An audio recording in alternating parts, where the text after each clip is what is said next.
नमस्कार दोस्तों, हमारे चैनल पर आपका स्वागत है।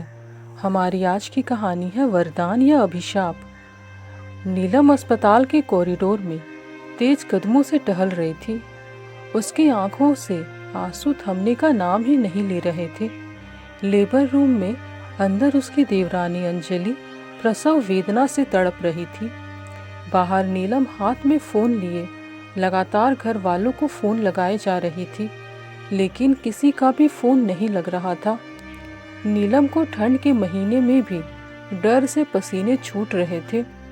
उसे डर लग रहा था कि अगर आज उसकी देवरानी अंजलि को कुछ भी हुआ तो उसका सारा दोष उसके ही सिर पर आएगा। नीलम के सास ससुर कपड़ों की खरीदारी करने बाजार गए थे। देवर मयंक ऑफिस के काम से शहर के बाहर और नीलम के पति शशांक का आज बिजनेस के सिलसिले में किसी के साथ जरूरी मीटिंग में व्यस्त थे। नीलम के लगातार फ़ोन करने पर उन्होंने मैसेज से रिप्लाई किया कि वो अभी मीटिंग में व्यस्त हैं। किसी के फ़ोन ना उठाने पर घबराहट में नीलम ने सबको मैसेज करके बता दिया कि वो देवरानी अंजलि को लेकर अस्पताल आई है। प्रसव कमरे से अंदर बाहर करती नर्सों ने नीलम की घबराहट को देखकर नीलम से कहा, आप बैठ जाइए, कब तक खड़ी रहेंगी। जवाब में नीलम ने कहा, मैं ठीक हूँ। अंजलि की दर्द से चीखती आवाज़ नीलम के दिल की धड़कनें और भी ज़्यादा तेज कर देती और वो टकटकी लगाए दरवाजे की तरफ देखती भागती हुई जाती। तभी एक नर्स ने आकर कहा, सुनिए, आपको डॉक्टर बुला रही हैं। नीलम भागती दौड़ती डॉक्टर के कमरे में पहुंची तो डॉक्टर ने कहा, देखिए, हमें समय से पूर्व प्रसव कराना होगा क्योंकि बच्चे की धड़कनें धीमी हो गई है। आप जल्दी से इन पेपर्स पर साइन कर दीजिए। पेपर्स देखते ही नीलम के हाथ पांव डर से थरथराने लगे, आंखों से अश्रुधारा फूट पड़े।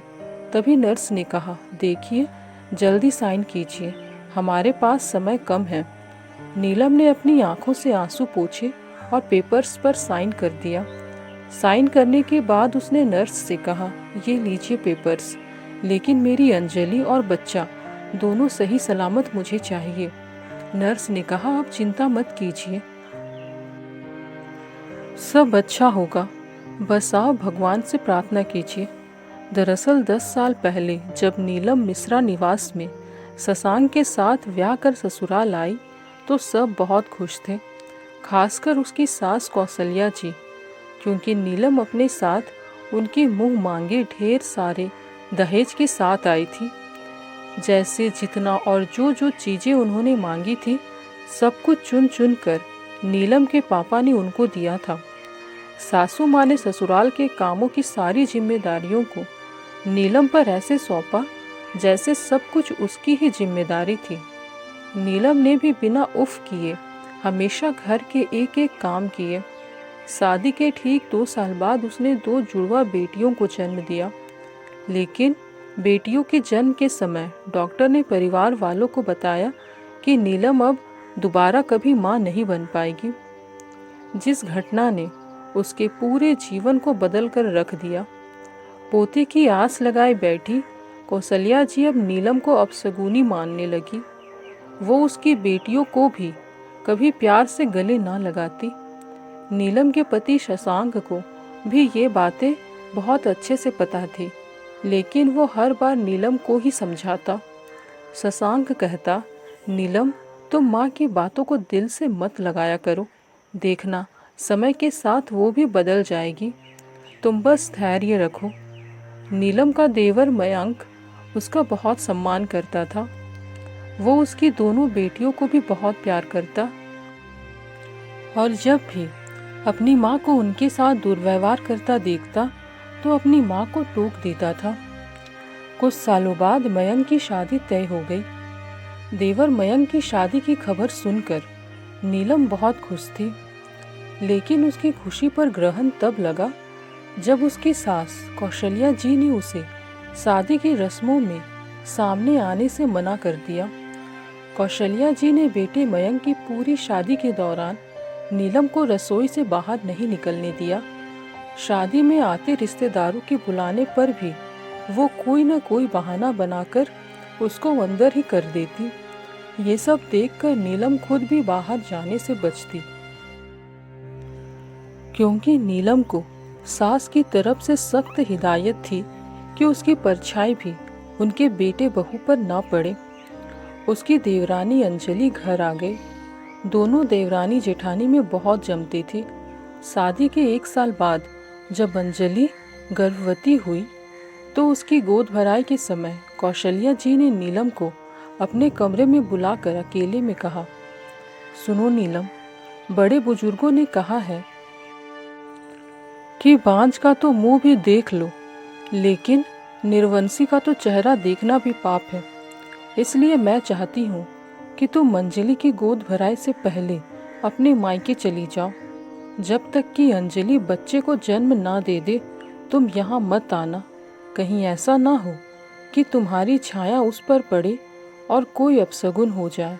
और हाँ, शशांक को ये बात मत बताना, उससे कोई भी बहाना कर देना।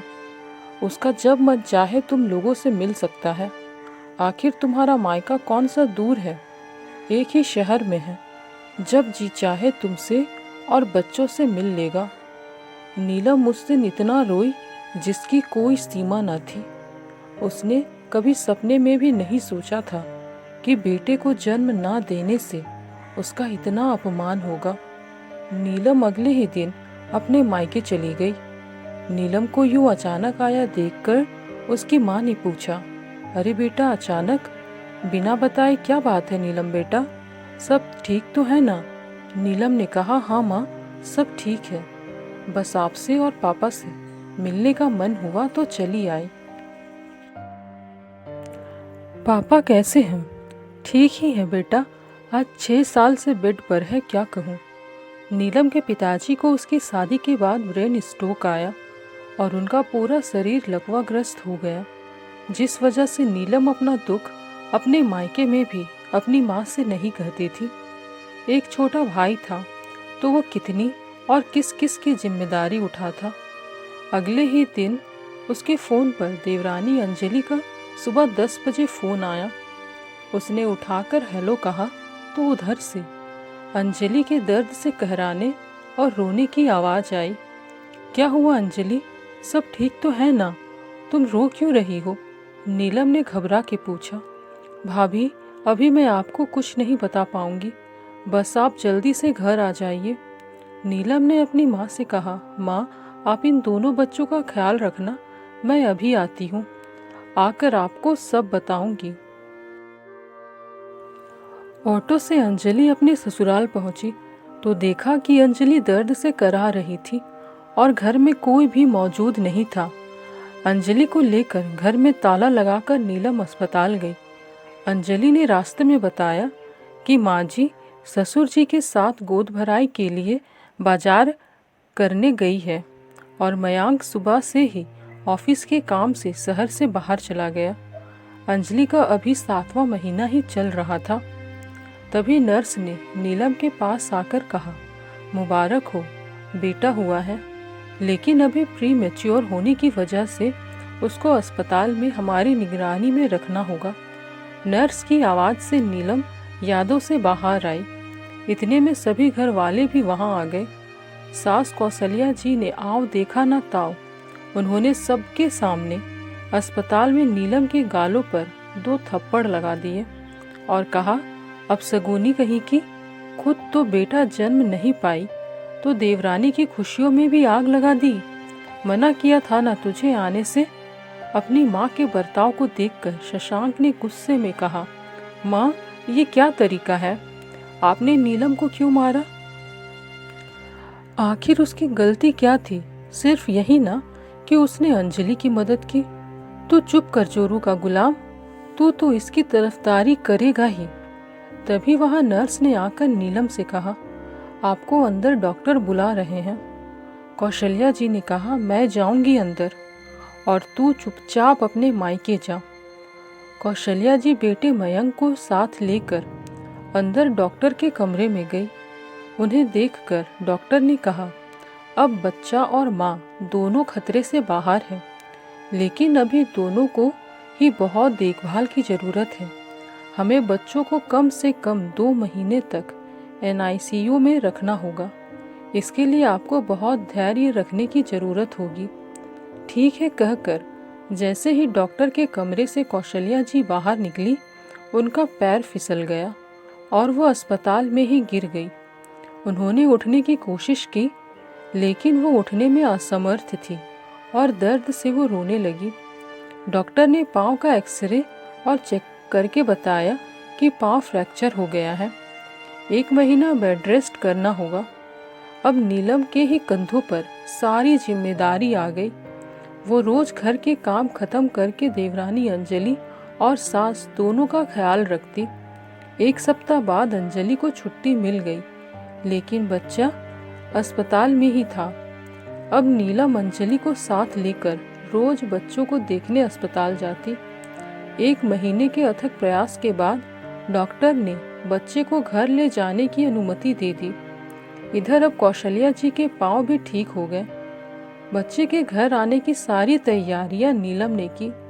अंजलि और मयांक दोनों बच्चे को लेकर घर आए तो कौशल्या जी ने आरती उतारकर बच्चों का स्वागत किया। इधर नीलम की दोनों बेटियां भी बच्चों को देखने की जिद कर रही थी, जिसे देखकर नीलम उन्हें लेकर अंजलि के कमरे के पास तक पहुंची ही थी कि पीछे से कड़कती आवाज में कौशल्या जी ने कहा, बड़ी बेशर्म हो गई हो। तुम इतनी बार बोला तुमको कि तुम अंजलि और उसके बेटे से दूर रहो, लेकिन तुम हो कि मानती ही नहीं। इतना अपशगुन कराकर जी नहीं भरा जो कुछ और कराना चाहती हो। क्या सबको मारना चाहती हो? कौशल्या जी की गुस्से में कड़कती आवाज सुनकर घर के सभी लोग वहां इकट्ठे हो गए। नीलम को लगा था शायद अब कौशल्या जी बदल जाए, लेकिन उसकी सोच गलत थी। उसने सामने खड़े अपने पति शशांक की तरफ देखा। बेटियों का हंसता हुआ मासूम चेहरा उदास हो गया।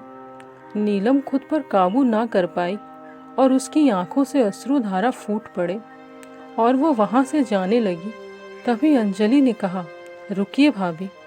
कौशल्या जी गुस्से में बोली, सुनाई नहीं दिया मैंने क्या कहा? तुम अंदर जाओ। नीलम बच्चों से जुड़ा कोई काम नहीं करेगी। अंजलि ने सास की बात काटते हुए कहा, भाभी मैंने कहा ना आपको, रुकिए। और अंजलि ने आगे बढ़कर नीलम का हाथ पकड़ लिया। भाभी, यूं चुप रहकर रोज रोज अपमान सहन करने से कोई नहीं बदलने वाला।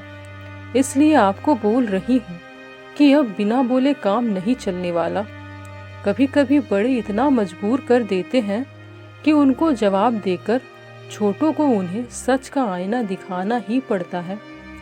अंजलि, सुनाई नहीं दे रहा क्या तुम्हें? कौशल्या जी ने दोबारा गुस्से से कहा। इस पर अंजलि ने कहा, सुना माँ जी, अच्छी तरह सुना। लेकिन जिस तरह हम घर में गंदगी इकट्ठा करके नहीं रख सकते, ठीक वैसे ही मैं आपकी ये बेकार की बातें नहीं सुन सकती और ना ही मान सकती हूँ। मैंने और मयंक ने आपको बहुत बार समझाया कि आप भाभी को यूँ हर बात में अपमानित ना किया करें, लेकिन आप है कि मानने के लिए तैयार ही नहीं है। वो तो भाभी है जो आपकी इन कड़वी बातों को सुनकर रह जाती है, वरना उनकी जगह कोई और होता तो अब तक आपको करारा जवाब और सबक कब का मिल चुका होता। आपका तो मुझे पता नहीं, लेकिन मेरे लिए मेरी जेठानी कभी अपशगुनी नहीं थी, ना ही रहेगी। बल्कि मेरे और मेरे बच्चे के लिए तो वो जीवन दाता है। अगर ये समय से मेरा फ़ोन ना उठाती और यहाँ आकर मुझे अस्पताल ना ले जाती तो ना जाने क्या हो जाता। और दूसरी बात, बेटी को जन्म देने से औरतें अपशगुनी हुई तो आप देवी की पूजा क्यों करती है? तब तो मेरी माँ और आपकी माँ भी अपशगुनी हुई, क्योंकि मैं भी 2 बहनें हैं और आप 4 बहनें हैं। हम दोनों को ही भाई नहीं है। तो आप बताइए कि क्या ये कहना ठीक है? तुम अपना मुंह बंद रखो, ये घर मेरा है और यहाँ सिर्फ मेरी मर्जी चलेगी, समझी? कौशल्या जी ने गुस्से में कहा। तभी पीछे खड़े शशांक ने कहा, माँ, आपने बिल्कुल सही कहा कि ये घर आपका है तो आपकी मर्जी चलेगी, लेकिन मैं भी अब नीलम का अपमान और बर्दाश्त नहीं कर सकता, इसलिए मैं ये घर छोड़कर जा रहा हूँ। लेकिन जाने से पहले एक बात बता दूँ आपको, जीवन और मरण सब ऊपर वाले के हाथ में है, हम मनुष्यों के नहीं। भगवान ने अच्छा किया जो उन्होंने जन्म और मृत्यु का चक्र अपने हाथ में रखा है, वरना तो कुछ आप जैसी सोच के लोग कभी बेटियों को जन्म दे ही ना। अपने बेटे बहू के मुंह से ये बातें सुन कौशल्या जी को अपनी गलती का एहसास हुआ। उन्होंने अपने बर्ताव के लिए माफ़ी मांगी। आज उन्होंने पहली बार नीलम की दोनों बेटियों को गले लगाया और उन्हें खूब प्यार किया। दोस्तों, आपको हमारी कहानी कैसी लगी हमें कमेंट्स में ज़रूर बताएं। साथ ही चैनल को लाइक, शेयर, सब्सक्राइब करना ना भूलें। मिलते हैं एक नई कहानी के साथ, तब तक के लिए धन्यवाद।